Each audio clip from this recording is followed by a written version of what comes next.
Hello. Good evening. All right, everyone joining on here. Okay, it is 6 o'clock. We are rolling. We're going to get started right away. Welcome to our masterclass. We're excited to have you. This is all about how to grow a fall. Look for my typos. Garden, a fall garden, and double your yields. So here's what we are going to talk about, and here's what you're going to learn: how to plan around your frost dates, what veggies grow best, when to start seeds, when to place your starts outside and direct sow outside, and the best plant protection for colder weather, and the simplest way to plan your space. So here we go. All right.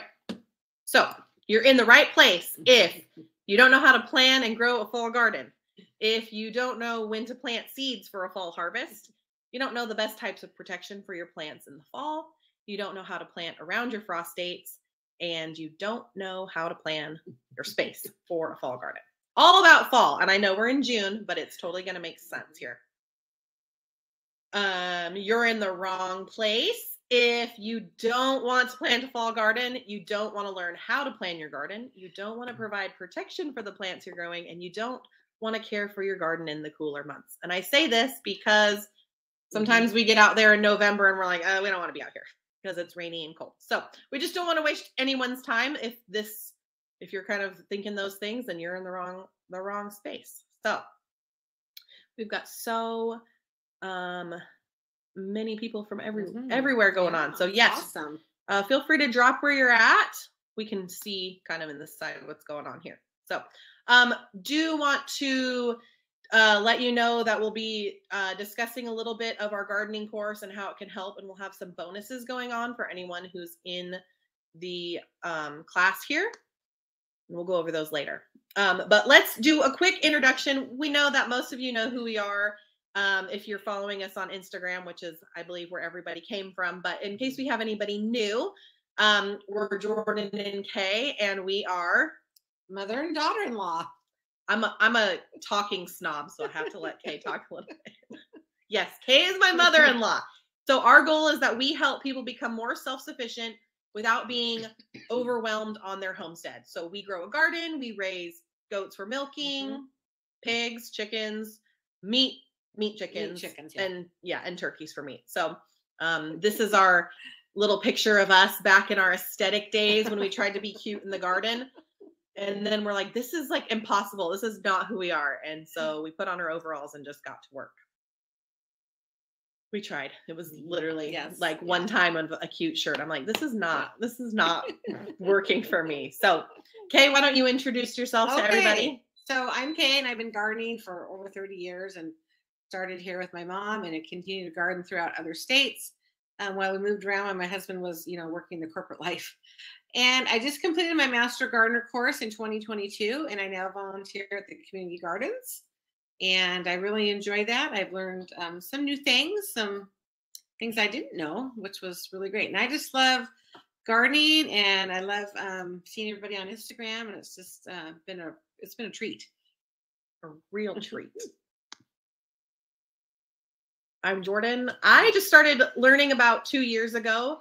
I used to be afraid of the garden. I wouldn't shop up at the garden. I would go to the grocery store instead because I didn't know how to utilize Kay's garden. And I had, just kind of moved here, and I wasn't going to be like, hey, can I have your stuff? Even though she's like, take my stuff. But yeah, so I am the product of Kay's teaching. So everything that I know, I have learned from Kay. So if I can learn and do it, you guys will have no problem. And someone just asked where we're located. We're in Bellingham, Washington. Throw that in there. So a little bit about our story as well. So we started our Instagram account 3 years ago in June.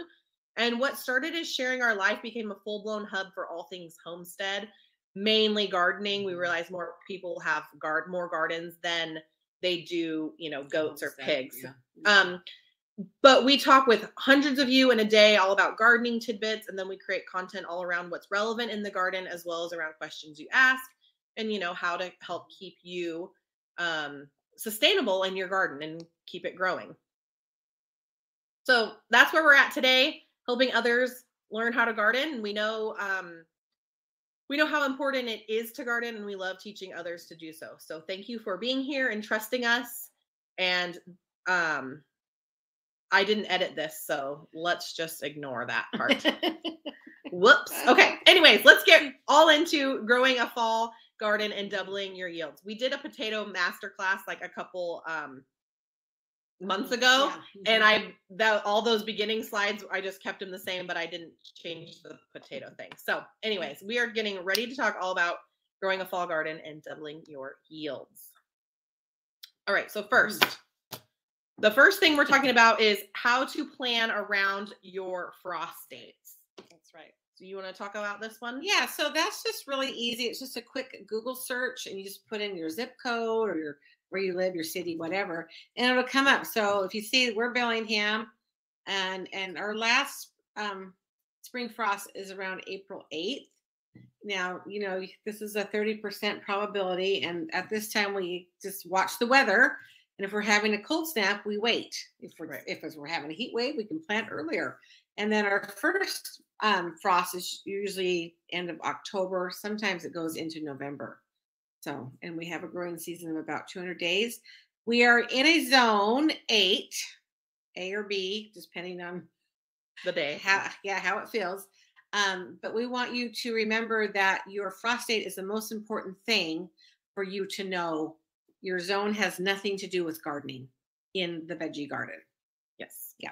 Yeah. The zone has it's the winter hardiness zone and what your plants can withstand during the winter. So that's going to be your landscape plants, shrubs. Your trees and shrubs. And so when everyone's like, oh my gosh, what zone are you in? It doesn't matter what frost dates are your dates. Go by your frost dates. Look at the weather. Yeah. That's going to be keeping you successful in growing in the spring, summer, and fall. So you can see there. So this is just literally Google frost date calculator, and it's from the Old Farmer's Almanac, and you just literally type it in and go from there. Yeah. So that is the first step that you want to do. You want to know those dates. So then you also want to know, hold on, we're not there yet. I'm gonna take this off here. Okay. Oh, okay. Okay. I think we're big. Okay. Excuse me, I'm recovering from a cough. So we want to give you an example about the frost date and how to figure out like planting with those. So we're gonna take broccoli, for example. So it's a cool weather crop. You're going to look at your seed packet and you're going to find out that it's about 60 days to harvest. It all depends on the variety. So this is an example. So if I know, for example, my first frost date is October 15th, we're going to need to count backwards. Yeah. Okay. And I just picked easy dates that were easy to calculate. So we've got a 60-day vegetable to harvest. And we know our first frost is October 15th. So now we count back 60 days, which puts us at August 15th. Now we're also in a shorter growing season. The days are getting shorter. The days are shorter. The light is less. So we like to add, you say about 4 weeks. 2 to 4 weeks? Yeah, 2 to 4 weeks. Yep. 2 to 4 weeks on top of that, which puts you at July 15th. Does everyone follow that math? October 15th. October 15th. Back 60 days. Back 60 days. Okay. And then back 4 more. We just did 4 more weeks. Yeah. Is July 15th. Yeah. Okay. Where's my notes? Okay. So that July 15th is when you're going to either direct sow or do your starts. Yeah. Or you'll transplant them out once they have their true leaves. So July 15th is when you're starting that fall crop to harvest by October 15th. And so that's why everyone's like, what do you mean you're planting a fall garden? It's June. Because you're planting it now. July 15th is essentially when it's going in. So you have to know that frost date, do your math, plug it in like that. And especially if you're going to start some seeds, you know, you want to get those in July 1st, between July 1st and the 15th, if you want to start some things to give you a head start. Yeah. Now, if you want to be really tedious and you have a lot of time and you really want to just hone in, you can do every single veggie. Yeah. Or you can find your general date. Most vegetables we have found harvest within like the 60 days. So just in general, you're going around the middle of July. At least for us in our area, that's what Kay does. So once you find sorry, my phone just keeps lighting up. Once you find that general date, you kind of just start everything. You don't look up specifics. Yeah, I just get it started. Some will be a little like harvested a little bit earlier. Some will be harvested a little bit later. It's all good, but you're, harvesting in like October in the fall. Yeah. Also keep in mind that some varieties can be harvested past your frost date. So veggies like broccoli will be harvested and then pulled out as they don't continue to produce another head besides like those little offshoots. So you leave them in for a little bit, harvest the offshoots. You also wouldn't need to plan any succession plantings because they don't grow well with the lack of daylight. Right. So do you want to give an example of that? Well, you wouldn't, keep your broccoli going. Right. Oh, you can't. Right. We're like because it's a 60-day and your days are getting shorter. So just get those things started by October. Okay. July 15th, just get your stuff started, get planted, and you'll be good to go. Yeah. And you don't worry about the succession planting. So, however, cut and come again varieties can be nurtured past the frost date and continue to go and grow and produce as long as they're covered and protected from the elements. So your lettuces, cilantro, you're going to be able to cut those leaves off and it's going to grow back. It most likely won't bolt either because it is cooler. So you'll be able to harvest those a lot longer past that frost date, as long as it's not killed off. Right. Yeah. That's when you want to have a row cover, right? Yes. And we'll get into that as well. So let me pull up my slide again. Okay. So what veggies grow best? So your brassicas, which is all your cabbages, your Brussels sprouts, your broccoli, anything like that, your root veggies, which is carrots, beets, turnips, and some lettuces. You can grow some lettuces into the fall. Yep, those are the main ones. Your list will be very similar to your spring crops. Yeah. So those cool weather crops. And a quick Google search gives you a great list as well. But if you focus on those three themes, you'll be able to successfully grow.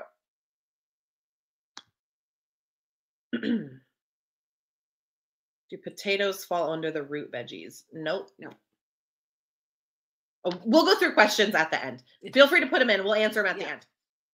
Okay. So now the simplest way to plan your space. So now you've done all the work and your your frost dates, your estimated planting date. I'm trying to remember all my dates.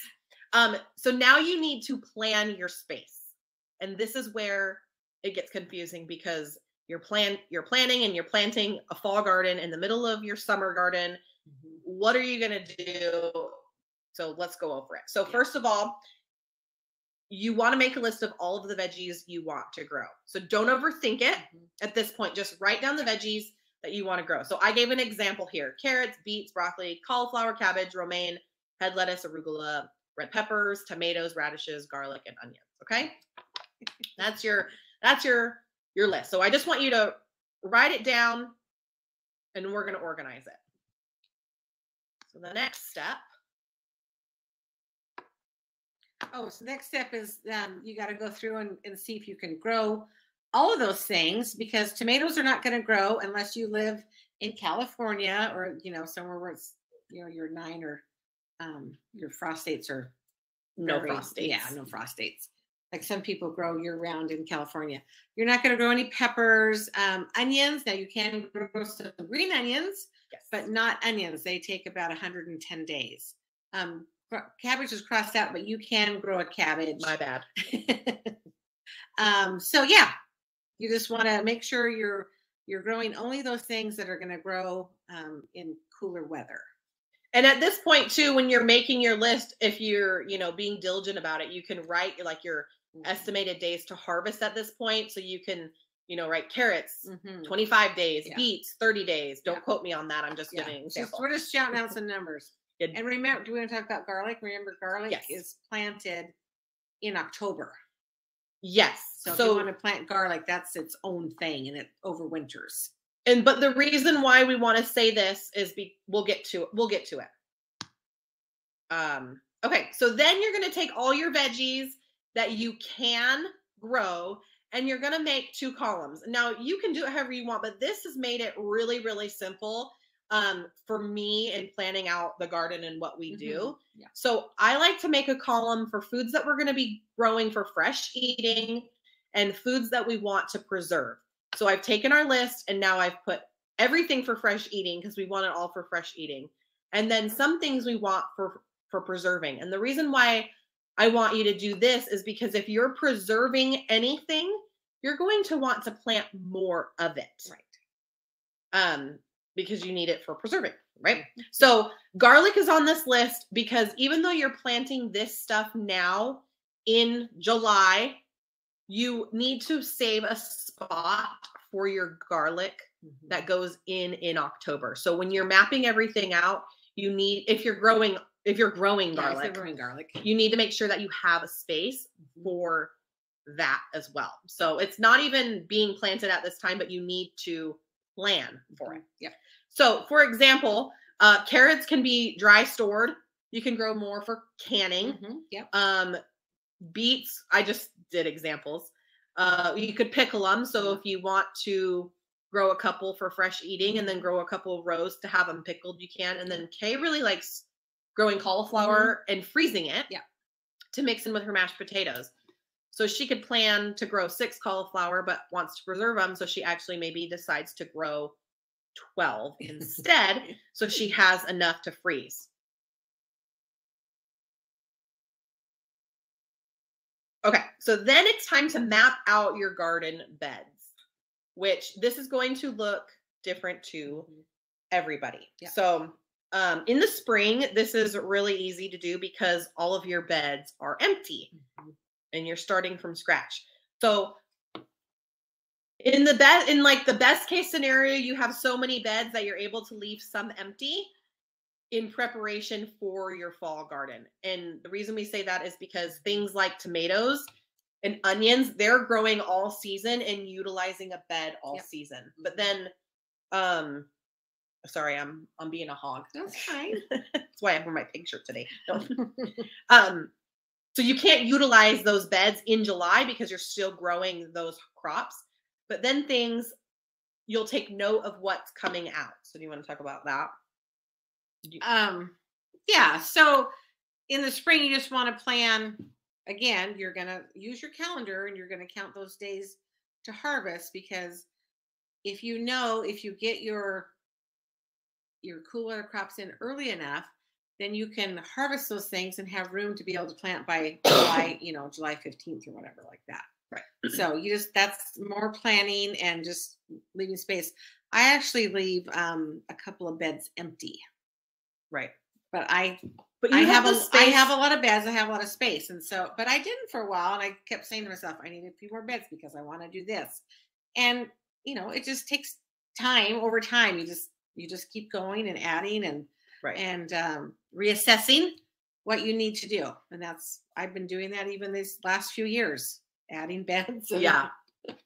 Well, and, things like we've got garlic in right now, so that's utilized, but that's coming out in 2 to 3 weeks. coming out pretty soon. So it'll be available for a fall garden. Mhm. And then we did all of our cauliflower and Yep. broccoli in one. Yep. So that's going to come That's gonna out. come out. We actually have a reel going out tomorrow that kind of gives an overview of our garden now and what we're doing to the garden to plan for fall. And so it's going to say all this too. Mhm. But so we had 1 or 2 beds empty, and then we've got things planted specifically that we Mhm. know are coming out in preparation for the fall. Yeah. And again, this is where the planning Yes. comes in. Planning, yeah. Um, It's all about planning. So when we want you to map out your beds, so what we suggest is to draw out your beds and what you have in them right now. So if you have 5 beds and you have onions, broccoli, cauliflower, whatever you have in there, draw it exactly how it is. Then you can see, you'll make a second page with all of your beds, and you're going to like mark out what's staying in. So you're going to leave your onions in, but you're taking out the garlic. So you're going to draw an open space because you're going to have a bed for the fall. Does that make sense? Or whatever you want to put in there. Yep. Yeah. And then you just plug your crops in. So it's just kind of drawing it out and Mhm. seeing how many you can fit. You should know Yeah. easily how many Yeah. things you can fit because you just did it for spring. Mm-hmm. Yeah, Um, exactly. And again, don't overthink it. Just put something in there. Just try it. Yeah. It's just to give you a general Mhm. idea. Yeah. Yeah. So you'll take your list of what you're growing and then you'll just plug it in. So you'll know, like, if you wanted 12 cauliflower, then, and you didn't have like so much space, you wouldn't plant like 15 head lettuces. Right. They take up a lot of room. Yeah. So you want to take your list, plug it in, and then try to fit it as best and according to your space. Mhm. I would love to see your work. So if you're doing it, please send us a message with like your drawings and stuff. We like seeing how everyone's doing that. Yeah. Okay. And then so now you've mapped it out. You've got everything going. So when to start your seeds or direct sow. Now we kind of already talked about that. So we're right here. Yeah. Well, I like to get things, if I'm going to start some seeds and I want to have some starts, I'm planting those between July 1st and July 9th. I don't like to go any longer than that. I'm just really busy this year, and we're going out of town, and I know I need to start these seeds, but I'm going to be fine if I do it right after the 4th of July. And I'm going to get my Brussels sprouts started. I'm going to start cauliflower and broccoli. And I just like to do that because those starts give you a head start. So if you can start them, and you don't have to start them indoors, it's warm enough. You can just do some seed trays and put them outside. Or if you have a little greenhouse, keep them in the greenhouse during the day, bring them out during the day when it's warm. They'll be good to go and in your garden space, and give you that head start rather than direct sowing. Now, you are going to direct sow your carrots and your beets, your lettuce, a turnip, those types of things. But I like to start a lot of the brassicas. I like to have starts for those. Well, another thing is that's why it's nice to have that empty bed, Mm-hmm. is so that you can direct sow what needs to be direct sown. Yeah. Get those in, have your starts in the little seed tray, and then you just put them out when something finally clears out, a couple weeks later too. Yeah. So, we did get a couple questions like on our video today. They're like, well, I don't have a greenhouse. And you just covered that. Mm-hmm. Can I put them in the shade? Don't put anything in the shade. No. Just put them in the seed trays and act like they're in your box or they're in your bed. Mm-hmm. That's all you have. Yeah, because if you were going to direct sow those things, they would germinate in your bed. It just makes it easier to put them where you want to put them if they're in the seed tray. Because, like I said, you might not have room in your bed to start those seeds. Right. Yeah. Does that make sense? It makes sense to me, and I'm the one that's learning it from Kay. But let me know. Just type like 1 if that makes sense. Or okay, makes sense. Okay, perfect. All right. Now another thing. You want to do this one? Yeah. So we're kind of talking about how we're doubling our yield in a fall garden? Well, we're doubling it because we planted all these spring things. And now we're growing some things in the summer, and now we're going to grow those same things that we grew in the spring. So that's how we're doubling our yield, because we are planning to plant those same things again. If you want them, you know, if you want them, if you're a preserver, a canner, whatever, then this is a great way to do it. You don't have it all at once. Because think about it, when your garden explodes, when the beans are ready, they have to be picked. And if you plant a lot of them, then you're doing beans. And some of you might like that. I'm done with beans and it's over and done with. But if you're a person by yourself and don't have any help, plant a few beans here and then plant a few beans here in 6 more weeks. And then it's not so overwhelming and you're doubling your yield. So that's what we're talking about, how you can double that. And another way to essentially double or even quadruple your yield is because your fall crops are limited to specific varieties. You can plant more of them at one time. So if you have 5 beds and you only want to plant broccoli, you can quadruple it and plant all of your beds with broccoli kind of thing. So you can, when you get really good at it, you can be like, okay, I'm only going to do like 3 broccoli in the spring, and then I'll do 6 broccoli in the summer for the fall, because I'd rather actually have a bunch of this stuff. And so you can kind of like start to nitpick what you want and really get in specific in what you're growing. And we didn't talk about this, but some things grow better in the fall than the spring. Yes. Because of lower bug pressure. Yes, that's right.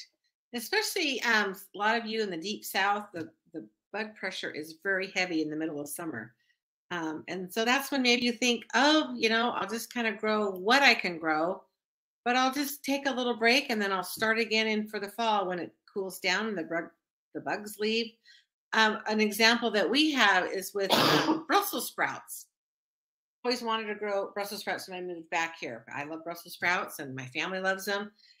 My mom said, well, don't grow those, they get full of bugs. Well, she was right. It was full of aphids. It was just gross.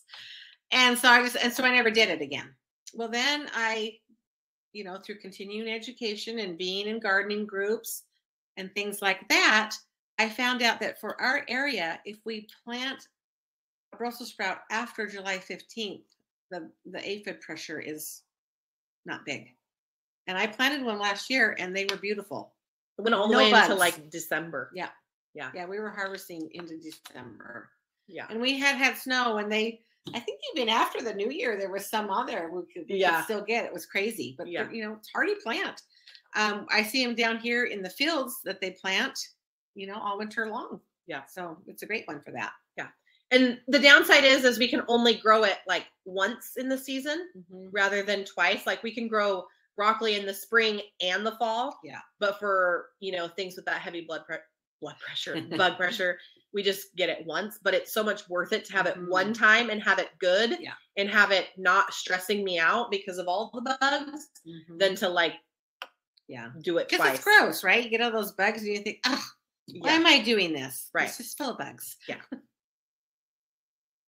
And then the best plant protection for the colder weather. So these plants, a lot of them can really withstand the colder temps. And can be, so you don't need to be like afraid of the frost date, I would say.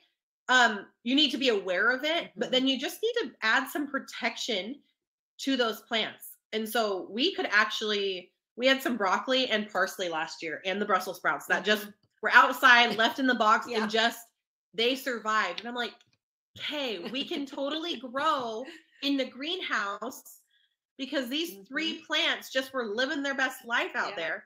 That if we actually put in the work and did the row covers and inside the greenhouse, we could have a lot more and really, you know, extend our harvest. And now last year I had a baby in November. So we were just done. I didn't want to do anything. But this year, we're doing it. We're going to do it. And so row covers.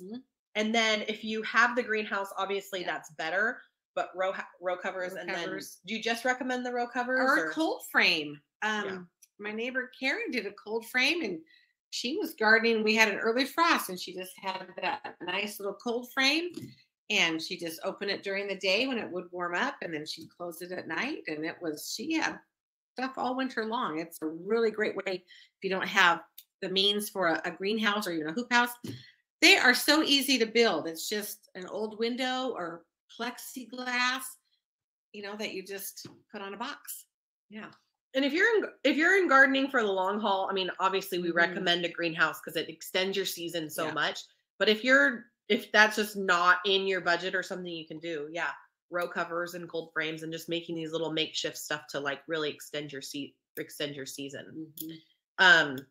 So that is how to map out that and use the row covers. So we also want to talk a little bit about this. So being on Instagram now for 3 years and talking with people daily, the biggest mistake we see people doing in their garden is not having a why before planting.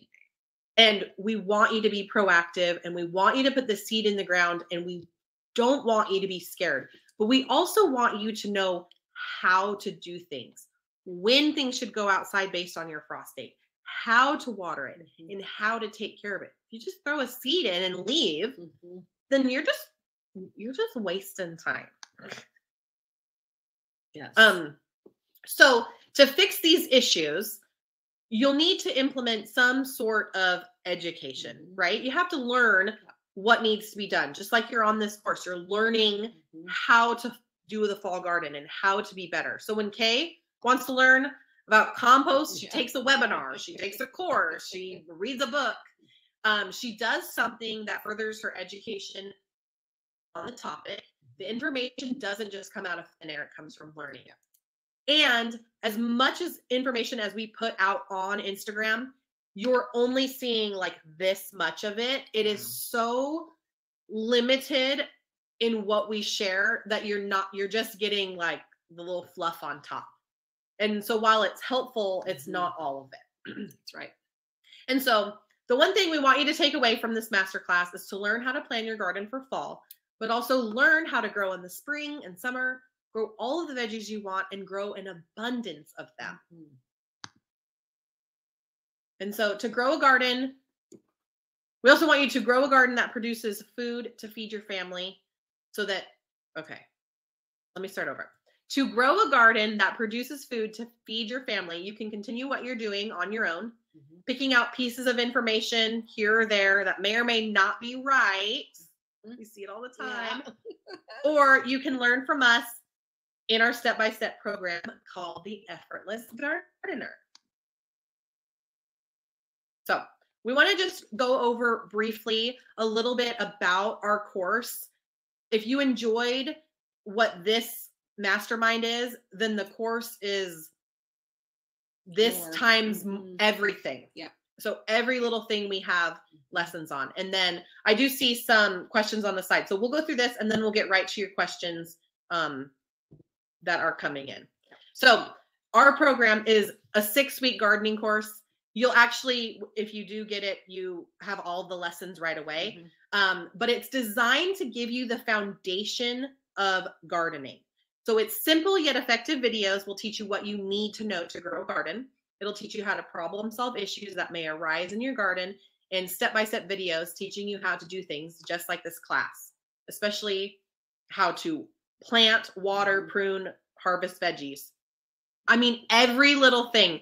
Basically, questions that come up, because we have a private Facebook group that come up, we're out in the garden and we're filming it, we're adding it to the course. So we're constantly adding to it as well.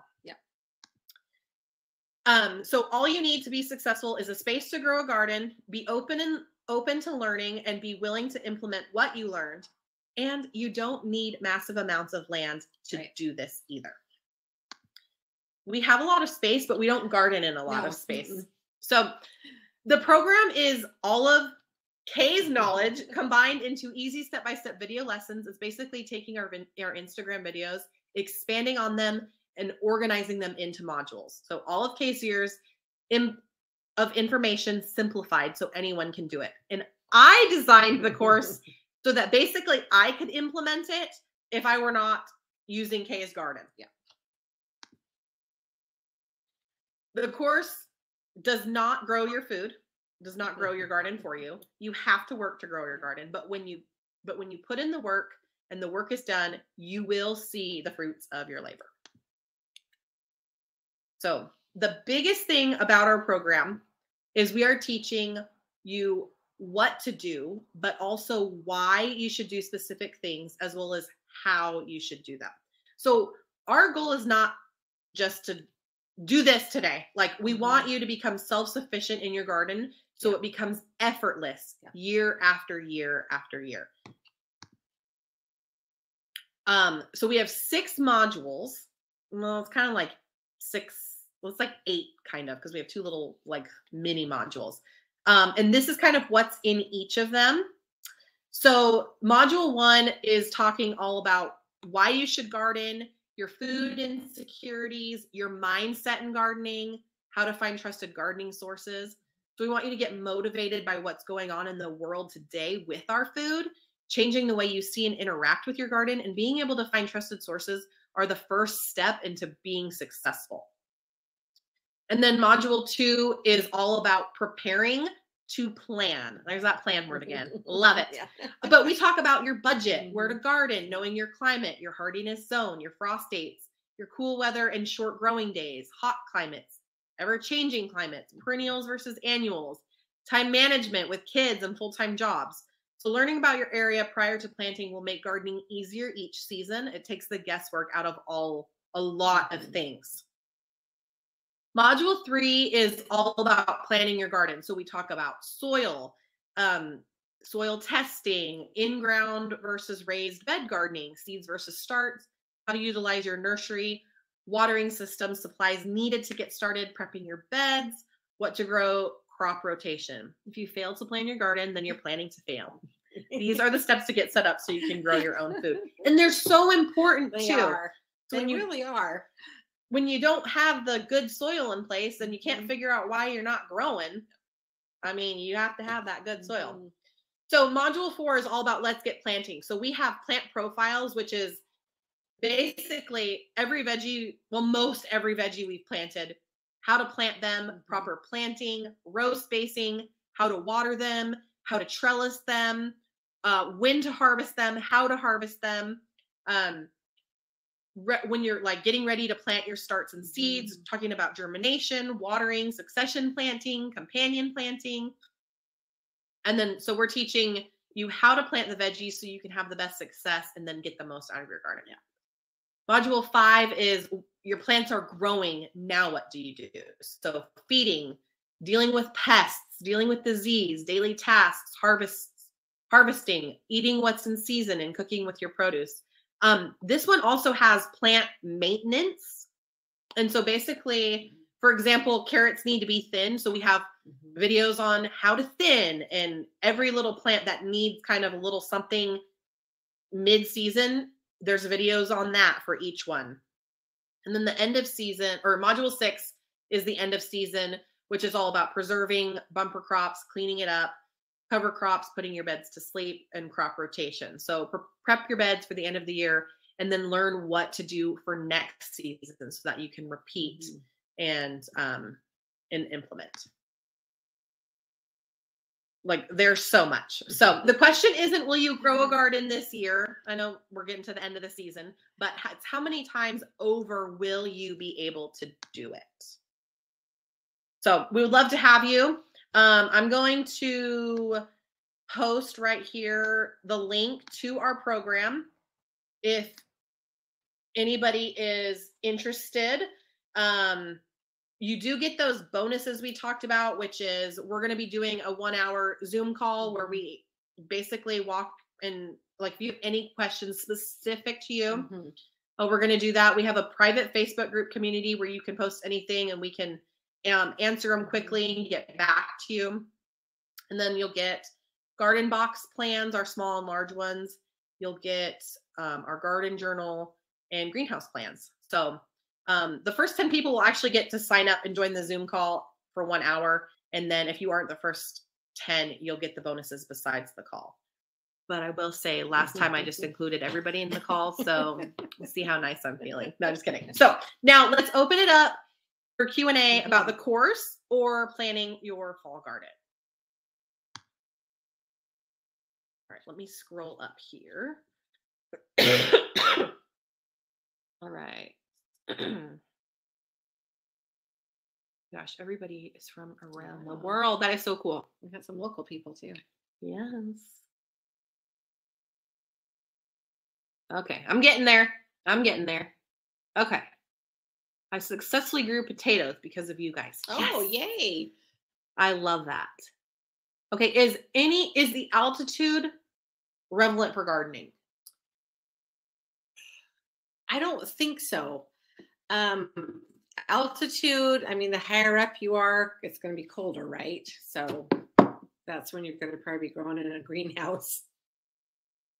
Yeah, so you would want to check the temperatures. Let's see. So, okay, so we want to start in July 15th, not the seeds. Okay, that was from Rebecca. So we want to start in July 15th. Okay. Correct me if I'm not answering this correctly. But so July 15th was our estimated date. Right. You'll want to find your frost date and then do the math and kind of figure out what you're growing and figure out your estimated dates. Roughly, everything's about 60-ish days. And so we just kind of start everything around July 15th. Yeah. And we just picked that. She picked October 15th because it was just easy to calculate back. Like our frost date isn't a lot of times till November. Yeah. So yeah, just look at your seed packets and what's good for your area. Yeah. You've already blown my mind. Well, thank you. Okay. Is July 15th the seed starting date or the seedling plant date? So it's not specifically July 15th. Start them sooner. Yeah. Yeah. So look at that, look at your date and then, it's just the math. It's really just the math and counting backwards. I was more focused on zones. This makes so much sense, right? Yeah. Okay. I see it so much. My zone. I'm like, it's a winter hardiness zone. Why are you telling me about it in the summer? So yes, the frost dates are your key. Unless you're planting like your shrubs, then you want to know your zone. Yeah, exactly. Okay, if doing seeds start not in the ground, when do they need to go into the ground? I've seen this a lot, this July 15th thing. So what we're saying is, okay, let me just tell you what I do. I start thinking about the fall garden in June. Okay, I start thinking about it in June. I start planning, what can I put in this bed? What can I put here? What's going to come out? I start thinking about those things in June. Okay, so forget about the July 15th thing because we just use that as a number. So start thinking about it now. Like we said, write down what you want to plant.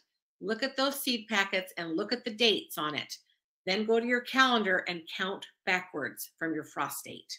Okay. Just get July 15th out of your head. Sorry, I didn't mean to confuse you. Yeah. So start thinking about it now. Like I said, I'm going to be starting seeds on right after July 4th. I'm going to get my seeds started. I'm a little behind. Okay. So maybe the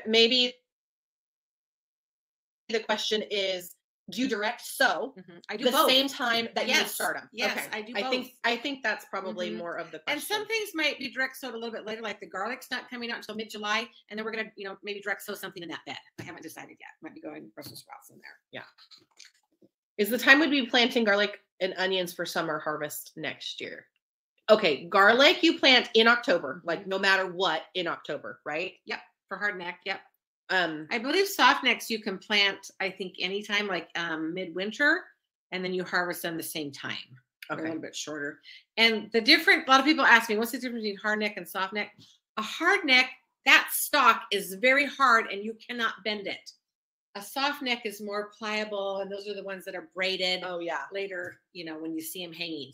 So that's the only difference. A hardneck develops a scape, which you can cut off and use. So that's the only difference. And hardneck does have to go in October, November. Yeah. And then onions are planted 6 weeks before your last frost. So that's for us, it's like April. Yeah. March, and I think April. maybe some people might be talking about sets, which are when you're doing that, it's a biennial. And those, again, that's a whole nother subject, is onion sets. So they're only kind of grown in the short day. That's right. The short day zones, areas. We'll have to do another mastermind Yeah. on onions. Oh my gosh. We could talk for days about Yeah. onions. Sugar peas, yep. Get those in. Yep. And then I hope this is recorded. It's recorded. Yep. You'll get this sent to your email. If not, it'll be in the Facebook. Yeah. The Facebook group for sure. Our public group one. What about overwintering in ground heavily mulched with straw, then harvested all winter? Lots of people do that with their carrots and their beets or root vegetables. Now, the other thing you have to be careful of is sometimes there's a little worm that might live in your ground that might kind of damage them a little bit. So that's the only thing, but lots of people do it. Leave them in all winter. That's a great way to do it. Heavily mulched, yes. Is there anything you keep from spring planting? Peppers, indeterminate tomatoes. Oh, no, the frost kills the tomatoes. Yeah. You can overwinter your peppers. Oh, Usually you have to take them out, put them in a pot, and put them like in your garage or something. And then you bring them back out in the spring and plant them, and then you're got a head start on your peppers. I started my spring garden in late February and it never did anything. I have tiny plants with no fruits and veggies. I don't know if I got my timing wrong or what happened. Rosemary Potter, where do you live? Late February. Yeah. Yeah. What was the weather like? A lot of times we get in a hurry, and a lot of times people are saying, yes, these things can go in February, and these things can go in March and in April. Yeah, and sometimes they're going to take a long time, especially if you get a big cold snap, and then they might not even work. They might come up next year. Yeah. And then Rosemary said again, I tried potatoes in grow bags and garlic, onions in bags, nothing. I got the top shoots, but nothing to harvest.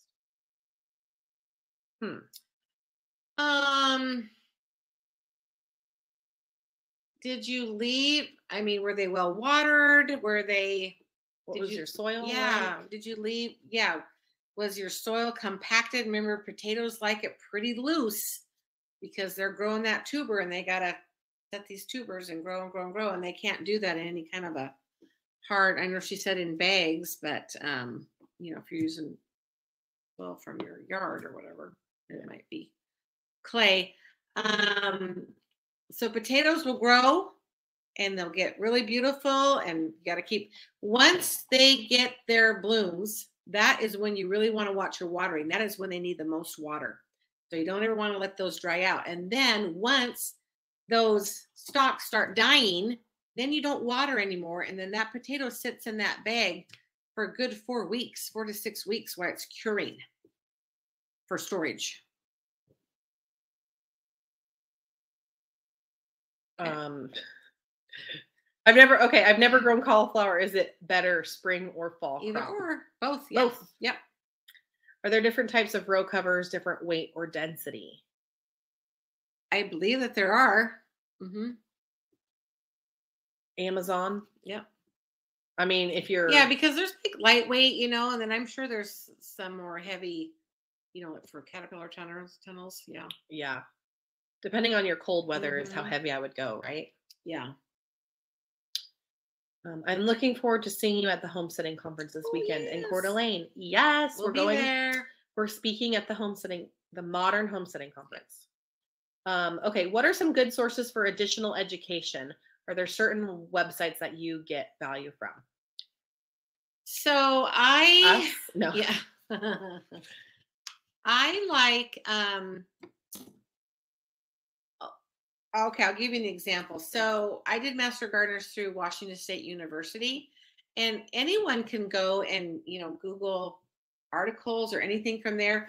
Oregon State University has really great continuing education, and I believe anyone can join their little things. They might charge for like non-master gardeners. I'm not sure, but they have a lot of continuing education. if you have a master gardener club in your area and they take care of a garden somewhere, they usually do something once a month where they teach you something. Lots of things like that. I love anything that comes up with, if you see a webinar that is interesting to you, take it. Yes. Right? Yeah. Yes.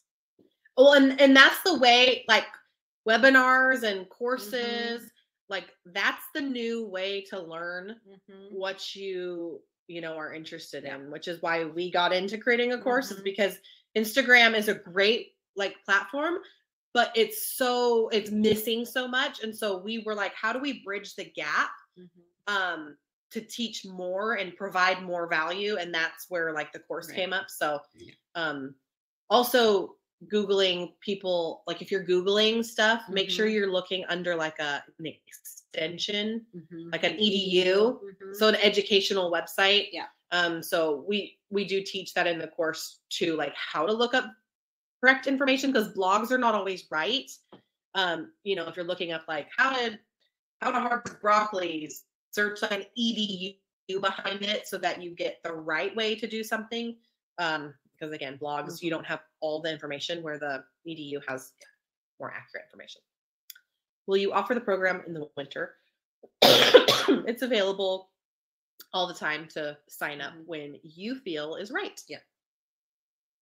What, if anything, do you amend your soil with before planting your fall garden if it is planted in the same spot as your spring and summer crop? Great question. So I don't worry about it too much, because I've had a crop in there and it's, you know, kind of done its thing with the soil. You may need to add a little bit of compost or some worm castings would be really wonderful in your garden, just to amend it a little bit. I wouldn't amend it really super heavy. Like, you know, you're going to go out and get the chicken manure and all that stuff. Just, you don't need very much compost anyways when you are amending your beds. About an inch. That's all you need. Can you plant in ground during fall and winter, or only in raised beds? You can plant in ground, yeah. And you'll know if you have success, because if everything dies, then it's probably just too cold. But yeah. But you can put a caterpillar tunnel under it. Yeah. But remember, things are a little bit colder in the ground than in a raised bed. The soil's a little bit warmer in a raised bed than in the ground. Yes. Do you recommend a cover crop in beds that aren't being used for fall gardening? Yes, we do. The cover crop adds those nutrients back into the soil. Yes. And there's no soil erosion. That's what I love about it. Yes. How do we get into the Facebook group? I need all of the coaching. If you just go to the link in our bio on our Instagram, I know it's kind of a pain to do that right now, but it's there, or just look on Facebook. It's just called The Effortless Gardener. I think you'll see our picture on there. Or do one. Or just send me a DM. Oh, you can also do that. Oh, go on any post, any of our posts, and just type FB group, like FB group, like one Facebook word. Group. Yeah, FB group, and I'll send you a message right away. I have a bot set up. Okay, to double my yields, I would need to grow 6 potatoes instead of 3. That's all I got. I used grow bags and a raised bed with Miracle-Gro raised bed soil, watered daily, waited till the frost, started with seed. I don't know what to do differently. Okay, now I bought some of that Miracle-Gro soil for our strawberries, and I did put it, I topped the rest of it off on our tomatoes because the soil is a little bit low. I've noticed that soil is pretty heavy. It really holds the moisture around those tomatoes. But it might have been just a little bit too heavy maybe for your potatoes, because I don't know, because we have so many other people that are growing them in the bags and doing fine. We get potatoes. That's a mystery. Now, let's think about this though. Did you sprout your potatoes? Did you bring them up to room temperature in the beginning and make sure that they had a very good eye on them? That might be your problem. Or it was too big. Yes. We have our potato course in our Facebook group if you want to catch like that one, and you can see a little bit about it.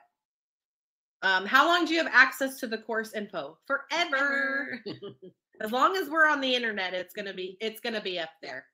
And then, are the modules available to view after the course is over? Yes, Yep. you can review lessons over and over as many times as you want. Okay, we've been on for almost an hour, so let's go through these a little bit quicker. Moles and voles. Oh, well, we had a vole. We had a vole and it destroyed the bed. Now, the moles, yes, they're looking for grubs.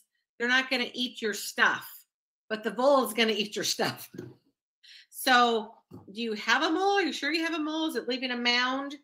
The voles will leave holes all over. So, that's the difference. But there's traps, there's deterrent that you can spread around. I actually caught one in my tomato house. I caught it. Okay, it looks like we already talked about amending just a little bit. We weren't sure if the seeds went in or the starts from those seeds. Yeah, so we talked about this one. I just got pumpkin seeds in the ground over the weekend. That's perfect. Yep.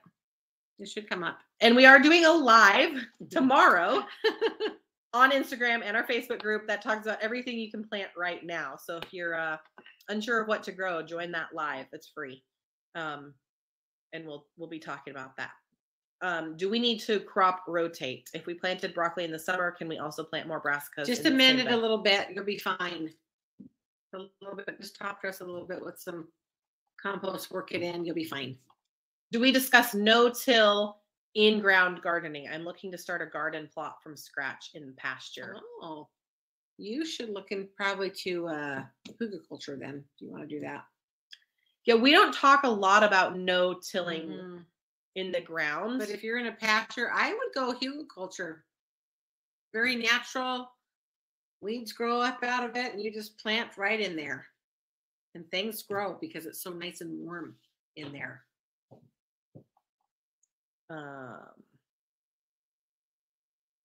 Okay. I've not grown garlic before. What variety of hardneck garlic do you recommend? You know, I just got a sample pack from the garlic growers. And, you know, order your garlic from a seed producer. Don't get it from the grocery store and plant it. Okay, you need to get it from a seed producer. Does your course talk about identifying weeds? I planted wildflowers with my veggies and can't tell what's a weed and what's a flower since it was a mix. It doesn't talk about specifics at this point. It doesn't mean we couldn't add it. I always ask Kay, is this a weed? I'm like, oh, what is this? She's like, it's a weed, pull it out. Well, she can identify them. And yeah. But we don't currently have. If it's pretty to you, then, you know, some weeds are pretty. If it doesn't bother you, let it grow. Yeah, but we don't have specifics on weeds besides just pulling out. That is a good thing to add. Yeah. What were the three you mentioned to focus on? Brassicas, root veggies, and lettuces. Yeah, some lettuces, some kale. Kale's good. Yeah. Yes. Potatoes are growing strong in bags thanks to you. Got my second round of carrots in, butternut squash, summer squash, and tomatoes. Next year's going to be big and rocking. That's awesome. What do you do with the cover crop in the spring? I yank it out. Yank it out. We've got some reels on that. What cover crops do you recommend when you don't need the space for a fall garden? Send me a message and I'll give you the link to the one that we've used. I can't give it to you right this second, but it's just from Amazon. Do you have any recommendations for that? I'm actually using a different one this year. So, I'll show you what it is. We can show it. Just send us a DM that asks for that and we can get it to you. I think the one on Amazon is like, 10 different seeds. Yeah. And last year I was not very impressed. There was a lot of grass in that one instead of more of the clover and the legumes, because the legumes are the ones that will fix your nitrogen problem, put nitrogen back into the soil. And that first year, remember, we had fantastic soil. And I think that cover crop became so popular that they just had to put filler in it, I'm thinking. Yeah. So I found some at the nursery and it's like a 5-seed. It looks like it has more pea seeds in there. So another great one is just fava beans. That's a great nitrogen fixer. You just pour some fava beans. What do you use to make soil lighter for your garlic and potatoes? Well, because we're going in grow bags, we just have a nice raised bed mix that we just buy at the local nursery. And it's very light and fluffy. Yep. Hmm. Okay. I would get something specifically for raised beds. Someone came in the house. That's Okay. All right. That is all for the questions. If you have anything else, don't hesitate to send us, a message on Instagram. We're happy to help. You will get the replay, and if not, it'll for sure be in our Facebook group. I'm doing the service that I'm on is just a trial, and it's going to expire, and so I won't have the replay up here for long, but it will be in our Facebook group. So thank you so much for joining. We appreciate you hopping on and joining with us, and we will talk to you hopefully in another webinar. Thanks so much, and have a great rest of your night.